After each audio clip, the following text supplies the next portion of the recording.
People with young onset Parkinson's are unseen and we're falling through the cracks. Let me explain. For example, the stage of life that people are in with young onset Parkinson's means they're likely to have a mortgage or rent to pay, bills to pay. They may have a family, they may have kids, like kids going through uni or going through school or needing nursery support.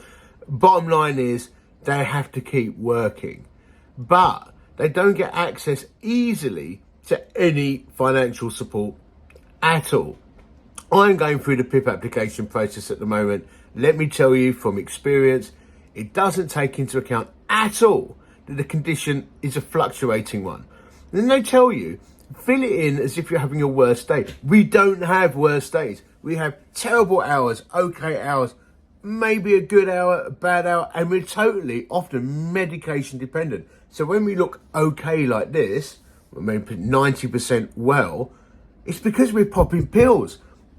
And if the pills aren't working, then we can be in a shocking state. But the PIP application doesn't take that into account. If you're in England, you have to pay for the prescription. We need the pills to keep moving and to keep working, but we have to pay for the pills that help us do that. But if we have a thyroid problem in England, you don't have to pay for the pills.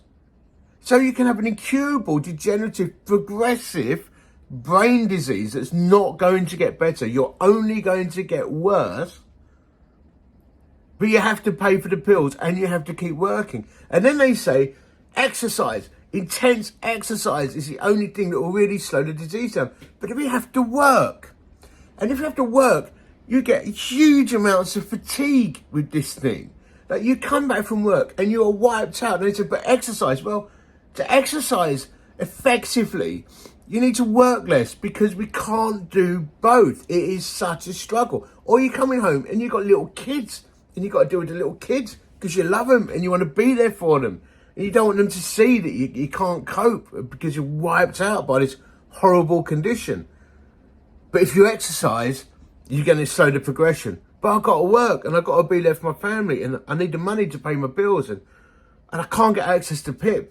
I can't get access to any other support. Oh, and by the way, we're going to take your driving licence off you and we'll give you 3 years, but you're going to have to beg for a blue badge and we might not give it to you. So we might actually be breaching the Equalities Act, but hey, you don't really need one. Do you know what this adds up to? People with young onset Parkinson's feel unseen and they fall through the cracks, and it has to change. The system has to change.